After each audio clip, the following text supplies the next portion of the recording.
చాలా సందర్భాల్లో చెప్పిండు. ఖచ్చితంగా మేము పార్టీ పెట్టబోతా ఉన్నాం, బీసీల కోసం రాజకీయ పార్టీ రాబోతా ఉంది, మేము బీసీల కోసం ఫైట్ చేస్తా ఉన్నాం, బీసీ రాజ్యాధికారమే ధ్యేయంగా మాకు ఒక పార్టీ అవసరం అని చెప్పేసి ఇన్ని రోజుల కానించి చెప్పుకుంటూ వచ్చినటువంటి తీర్మానం మల్లన్న సో ఈ నెల 17వ తారీఖున కొత్త పార్టీ యొక్క ప్రకటన. సరే ఉన్నటువంటి పార్టీ కావచ్చు అది. సో మొత్తానికి దీన్ని ఇంకా జనాల్లోకి విస్తృతంగా తీసుకెళ్లేందుకు ఆయన ప్రయత్నం చేస్తున్నట్టుగా తెలుస్తా ఉన్నది. 17వ తారీఖును అఫీషియల్గా ఆయనే అనౌన్స్మెంట్ చేయబోతా ఉన్నాడు. సో ఆయన వాళ్ళకి సంబంధించినటువంటి పార్టీలో ఎవరు చేరుతారు, ముందుగా ఎంతమంది చేరుతారు అనేది తెలియదు. కానీ సో మరి ఆయన వెనుక నడిచేటువంటి వ్యక్తులు ఎవరు ఉంటారు, సో ముఖ్యంగా ఒక మల్లన్న పార్టీ పెట్టగానే మల్లన్న వెనుక నడిచేటువంటి వ్యక్తులు ఎవరున్నారు అనేది కూడా ఇప్పుడు ఒక కొత్త చర్చ వస్తూ ఉంటుంది, అంతే కదా.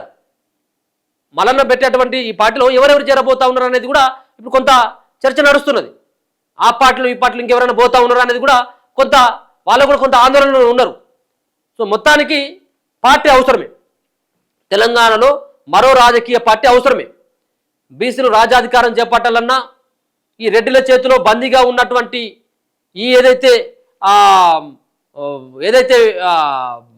ప్రభుత్వం ఉందో, ఈ రెడ్డిలు రావులు అగ్రవర్ణాల చేతిలో ఇన్ని రోజుల పాటు అధికారం ఏదైతే ఉందో, ఈ అధికారం వాళ్ళ దగ్గర నుంచి రాకోవాలంటే ఖచ్చితంగా బీసీల కోసం ఒక పార్టీ ఉండాల్సింది.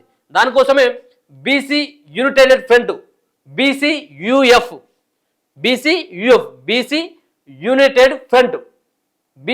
యునైటెడ్ ఫ్రంట్ అన్నటువంటి ఆ పార్టీ ఆ పేరు పైన పార్టీ రాబోతా ఉన్నది.